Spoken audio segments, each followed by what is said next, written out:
શ્રીમદ રાજચંદ્રજીની 150મી જન્મ જયંતિની ઉજવણી થઈ રહી છે ત્યારે ગાંધીનગરની GMRS મેડિકલ કોલેજના ઓડિટોરિયમ ખાતે નાટક રજૂ કરવામાં આવ્યું હતું, જેમાં રાષ્ટ્રપિતા મહાત્મા ગાંધીના જીવનની નિર્ણાયક પળોમાં જે પ્રેરણા સ્ત્રોત બન્યા તે શ્રીમદ રાજચંદ્રજી પર નાટક પ્રસ્તુત કરવામાં આવ્યું હતું.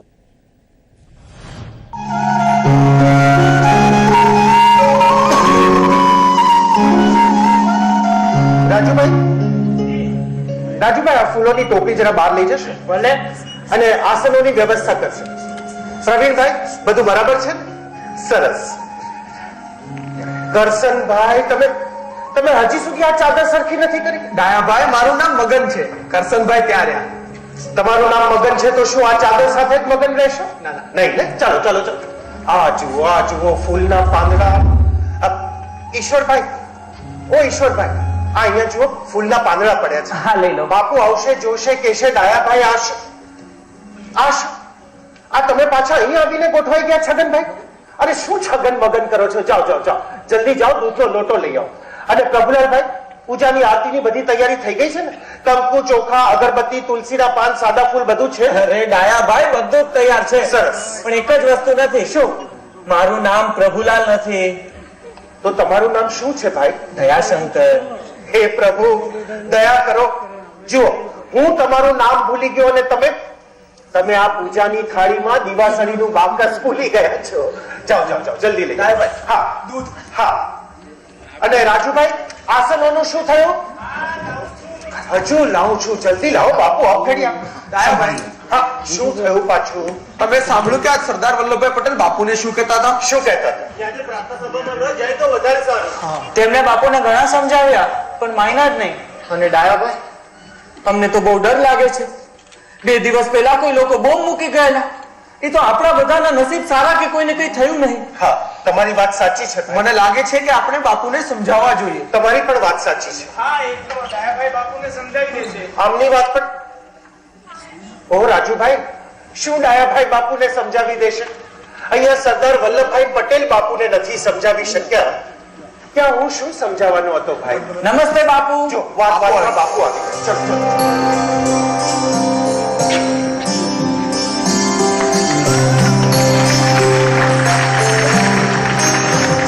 પ્રણામ બાપુ. પ્રણામ બાપુ. રામ રામ. રામ રામ. રામ રામ. ડાયાભાઈ, જી બાપુ. મારી ભીડ વધી રહી છે. જી. બધાને બેસવાની સગવડ કરજો. કોઈ ઊભું ન રહેવું જોઈએ. કેમ? હા, બેસો બેસો. પ્રાર્થના સભાની વાત કરો. સરદાર વલ્લભભાઈ પટેલે કીધું હતું ને.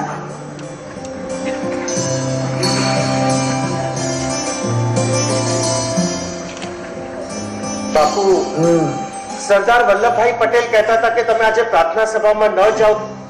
નહીં, આ પહેલા તમારા પર અનેક વાર હુમલો થઈ ચુક્યો છે એટલે. વિદ્યુત લક્ષ્મી પ્રભુતા પતંગ, આયુષ્ય તે તો જળ ના તરંગ. પુરંદરી ચાપ નંગ રંગ, શું રાચીએ ત્યાં ક્ષણનો પ્રસંગ. શ્રીમદ રાજચંદ્રજીના પદો જી બાપુ. કે છે આ દેશ ભંગુર છે, એની સંભાળ માટે ભગવાનને ભજવાનું છોડાય નહીં. ડાયાભાઈ, આ દેહ આજે છે, કાલે નથી, પણ ભગવાન છે જે સદૈવ આપણા સાથે રહેશે. કેમ? બહુ સાચી વાત છે બાપુ. તો જાઓ, કહી દો તમારા વલ્લભભાઈજીને. બાપુ, તમને શ્રીમદ રાજચંદ્રજી માટે બહુ માન છે ને? આપના મુખે એમનું નામ ઘણી વખત સાંભળ્યું છે. હા, અને આપણી આશ્રમ ભજનાવલીમાં પણ શ્રીમદજી રચિત અપૂર્વ અવસર એવો ક્યારે આવશે? આ પદનો સમાવેશ થયો છે. બાપુ એને આશ્રમમાં ગવડાવવા ઉપરાંત એના પર વિશદ વિવેચના પણ કરે છે. શ્રીમદ રાજચંદ્રજીનું બહુ પુણ્ય કેરા પૂંજથી. આ ગીત પણ તમે પ્રાર્થનામાં ગવડાવો છો બાપુ?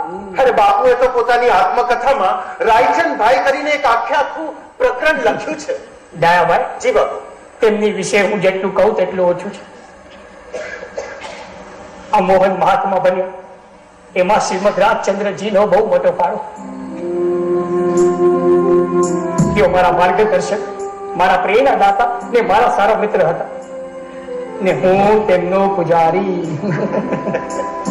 ડાયાભાઈ, જી બાપુ.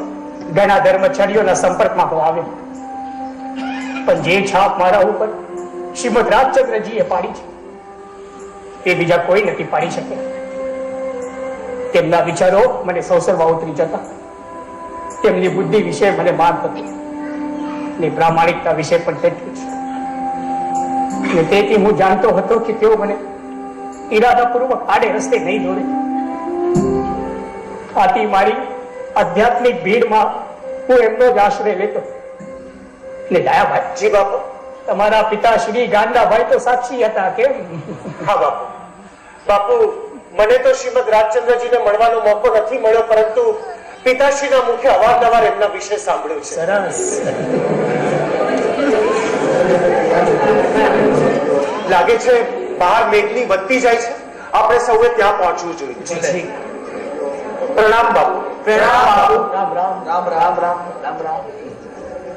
બાપુ અમને પણ શ્રીમદજી વિશે કહો ને. હા પણ અત્યારના તમારે આરામ કરવો હોય તો આપણે પછી વાત કરીશું. તેમની વિશે વાત કરું તો લાગેલો બધો થાક ઉતરી જાય. તેમની સ્મરણ કથામાં એક અનેરો આનંદ મળે. તો ચાલો આજે હું તમને મળાવું મારા કવિ શ્રીને.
જેમને હું રાયચંદ ભાઈ અથવા કવિ આ નામથી પ્રેમ ને આદરપૂર્વક બોલાવતો. તેમનો જન્મ ગુજરાતના વવાડિયા ગામમાં કાર્તિક પૂર્ણિમાના દિવસે તારીખ 9 નવેમ્બર 1867 ના દિવસે થયો. તેઓ મારાથી આશરે 2 વર્ષ મોટા હતા.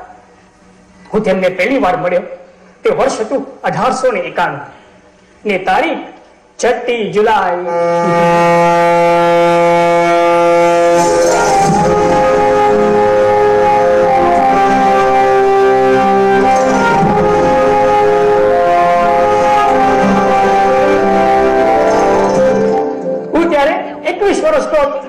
ઇંગ્લેન્ડ થી બેરિસ્ટર થઈને આસાફ નામની સ્ટીમર માંથી મુંબઈ ઉતર્યો. એ રહ્યા મોહનભાઈ. ડોક્ટર મહેતા. વેલકમ મોહનભાઈ. किसी होगी સેમ હિયર. અમે તમને જ શોધી રહ્યા હતા. अरे હું તમને મીટ ગાંડાભાઈ. મોહનભાઈ, ચાલો ચાલો ચાલો. આ બધું તો ચાલ્યા જ કરવાનું. આવતા આવતા. ડોક્ટર મહેતાજીનો આગ્રહ કે હું એમના ઘરે જ રોકાઉં એટલે એ મને એમના ઘરે લઈ ગયા. પણ એ દિવસે મારા જીવનમાં 2 મહત્વની ઘટના ઘટી. કઈ ઘટના? પહેલી હતી મારા બાના અવસાનના સમાચાર. હું જયારે મુંબઈ ઉતર્યો ત્યારે મારા બાના સ્વર્ગવાસ વિશે કાંઈ જ જાણતો નહોતો. જોકે મને આ ખબર વિલાયતમાં મળી શકે, પણ મને આઘાત ઓછો લાગે ને મારો અભ્યાસ અધૂરો ન રહે એટલે જયારે ડોક્ટર મહેતા સાથે પોતની બહાર નીકળ્યો ત્યારે આ સમાચાર મને મારા મોટા ભાઈએ આપ્યા. અને બીજી ઘટના? બીજી ઘટના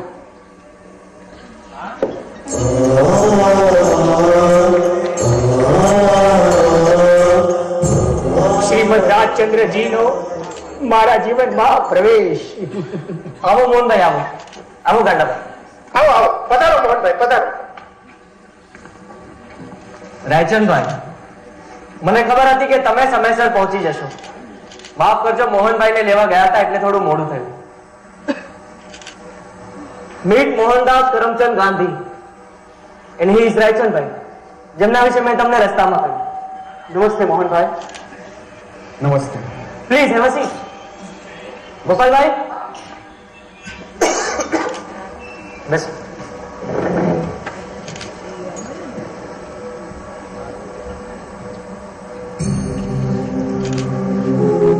સ્વાભાવિક છે, તમારા માતુશ્રીના અવસાનના સમાચારથી તમને બહુ દુઃખ થયું છે.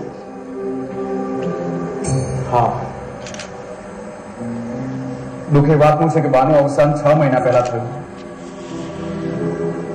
અને હું અહીંયા હાજર પણ નહોતો. પણ સાથે દિલાસો એ વાતનું છે કે બા લાંબી માંદગીમાંથી છૂટી ગયા. જે પ્રાણીઓ દેહ ધારણ કરે છે તે પ્રાણીઓ તે દેહનો ત્યાગ કરે છે, એમ આપણને પ્રત્યક્ષ અનુભવ સિદ્ધ જણાય છે. તેમ છતાં આપણું ચિત્ત તે દેહનું અનિત્યપણું વિચારી નિત્ય પદાર્થના માર્ગને વિશે ચાલતું નથી. એ શોચનીય વાતનો વારંવાર વિચાર કરવો યોગ્ય છે. દિલગીરી ન કરતા ધીરજથી તે દુઃખ સહન કરવું એ જ આપણો ધર્મ છે. તમારી વાત સાચી છે. તમે પ્લીઝ બેસો. પ્લીઝ. રસ્તામાં ડોક્ટર મહેતાએ મને કીધું તમે કવિ છો. તમારી વાત ઉપરથી લાગે છે તમે જ્ઞાની પણ છે. પણ આ કવિતા, જ્ઞાનીપણું અને સાથે ઝવેરાતનો ધંધો એ કઈ મેળ નથી બેસતો. એટલું જ નહીં મોહનભાઈ, અમારો બધો વેપાર પણ એમને જ હસ્તક છે અને ખૂબ જ સરળતાથી તેઓ વ્યવહાર સંભાળે છે. મારા મોટા ભાઈ રેવાશંકરભાઈના બિઝનેસ પાર્ટનર છે અને રેવાશંકર જગજીવનની પેઢીની મોટી શાહ રાયચંદભાઈના લીધે જ છે. તો અમારા સદભાગ્ય કે કવિ સાથે અમારો પરિચય થયો. લેટ મી ટેલ યુ, આ ઉપરાંત એમની સ્મરણ શક્તિ પણ અદ્ભુત છે. અચ્છા, અને અદ્ભુત એટલે કેટલી અદ્ભુત? મોઢામાં આંગળા નાખી જાઓ એટલી અદ્ભુત. રાયચંદભાઈ, તમને વાંધો ન હોય તો એકાદો નમૂનો બતાડો ને. વાંધો તો શું હોય, પણ પછી કોઈ વખત. તમે જોયું ને, એમને પોતાની શક્તિઓનું પ્રદર્શન કરવું જરાય નથી ગમતું. રાયચંદભાઈ, થોડો પરચો અમને પણ બતાવો પ્લીઝ. પ્લીઝ. જી, ધેટ્સ ગ્રેટ. મોહનભાઈ, હવે તમારે એક કામ કરવાનું છે. શું? આના ઉપર આશરે 50 શબ્દો લખો. ગુજરાતી શબ્દો બરાબર ને? બીજી કોઈ પણ ભાષામાં લખશો તોય વાંધો નહીં. બીજી એટલે અંગ્રેજી, ફ્રેન્ચ, જર્મન, કોઈ પણ ભાષા? હા હા, કોઈ પણ ભાષા. શ્યોર? શ્યોર. ઓકે. આ મોહનભાઈ લખી લે ત્યાં સુધી મારી સ્મરણ શક્તિની પરીક્ષા લઈ લો ને. હું એ પ્રયત્ન કરીને જો. જરૂર, પણ તમને થોડી તકલીફ આપીશ. હા હા, બોલો. તમે મને જરા બોર્ડ લાવવામાં હેલ્પ કરજો. હા હા, ચોક્કસ. ગોપાલભાઈ, બંને ખુરશીઓ રૂમમાં મૂકી દેજો. આવો.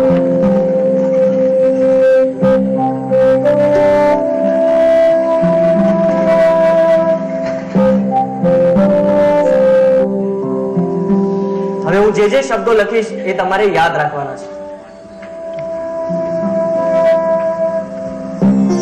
સફરજન, જમરૂખ, દાડમ, નારંગી, સીતાફળ. હવે ફરી જાઓ. હા. હવે બોલો. સફરજન, જમરૂખ, દાડમ, મોસંબી અને ફળ. હા, રામફળ. જોઈ લ્યો. અરે, મોસંબી તો લખ્યું જ નથી. આમાં રામફળે ક્યાં હતું? હા, ખોટું હું કામ બોલું ભાઈ. વાંધો નહીં, તમે 5 માંથી 3 જવાબ સાચા આપ્યા છે, હા, એટલે તમને 60% માર્ક્સ. તમે પાસ. રાયચંદભાઈ, હવે પરીક્ષા તમારી છે. જી, આઈ એમ રેડી. મોહનભાઈ, સો એમ આઈ. 50 શબ્દો છે કવિ. એમાં અંગ્રેજી, ફ્રેન્ચ, જર્મન ભાષાના શબ્દો પણ છે. And let me tell you, વિલાયતી વકાલત શીખ્યો છું. એટલે તમારું ભાષા જ્ઞાન તો વિશાળ હશે જ. યસ, એ તો છે જ. અને મારો શબ્દ ભંડોળ મેં આમાં ઠાલવ્યો છે. તમે એક જ વખત સાંભળી બધા શબ્દો બોલી બતાવશો? જી એ જ ક્રમમાં જી હું ક્રમ ઉપર નીચે કરીશ. જી ગમે ત્યારે ગમે તે પૂછી લઈશ. જી ઓકે ડોક્ટર મહેતા, જી હું બોલતો જાઉં છું, તમે બોર્ડ ઉપર લખતા જાઓ. શ્યોર. નિષ્ફળતા, દિલચસ્પ, સુવિનય, સુઝવાન, diligent, યુગ નિર્માતા, એમ્પથી, પ્રેરણાદાયી, વિચારધારા, પોલિઝેર, ઇમ્પોસિબલ, ગ્રેટિફાઇંગ, સોલે, કાર્યક્ષમતા, ઝુલ્મિક, बुद्धिमता, रिपोर्ट, जवाइले, महत्वपूर्ण, मेटिकुलस, कार्यान्वित, एवॉन्से, मिशु, अग्नि परीक्षा, इम्पैक्युलस, नॉकमैल, प्रिव्यू, महारथी, मध्यतल, हैप्लस, पूर्वाभास, ब्रोकन, मंत्रे, अभेद्य, अत्यधिक, म्यूनिफिसेंट, मंत्रालय, स्नेल, सकारात्मक, वॉवराइट, वैतरणी, फोरसाइट, गिरमिटिया, रिफर्बिश, डॉन्टहू, लिबर्टेरियन, बैटू, ट्रिंकन, मैंशन एंड बोर्जुआ. 50 शब्दो. તો આ હતા 50 શબ્દો. મધ્યતલ, હેપલેસ, મોન્ટ્રે, રિફર્બિશ, લિબર્ટેરિયન, આટલા અઘરા શબ્દો બાપુ. નોકમલ ને ફોરસાઇટ પણ. પછી મેં એમને કહ્યું, રાજચંદભાઈ હવે તમે તૈયાર છો ને? રાયચંદભાઈ, હવે તમે તૈયાર છો ને? જી ડોક્ટર મહેતા, જી give me a hand, quick. ચો.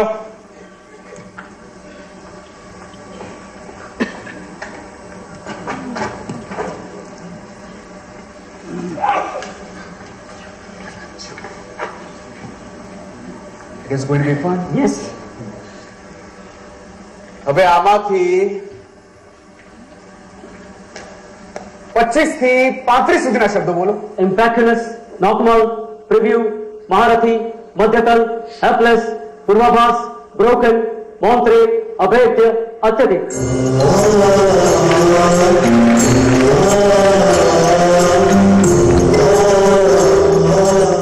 ત્રીજો શબ્દ શૂન્ય, 38 સ્નેલ, 10 પોલિસાઈ, 44 રીફર્બિશ, 22 એવોન્સે, 16 બુદ્ધિમતા, 48 ડ્રિંકન, 7 હેલ્પથી, 13 સોલે, 41 વૈતરણી.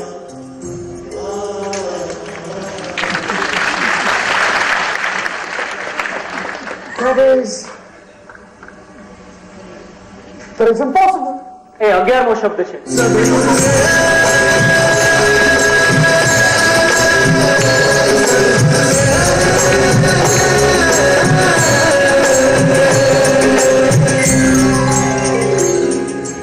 હું રાજી થઈ ગયો ને ચકિત પણ, ને ખાસ કરીને આજે વિલાયતનું બેરિસ્ટર વાળું પવન ભરાયું હતું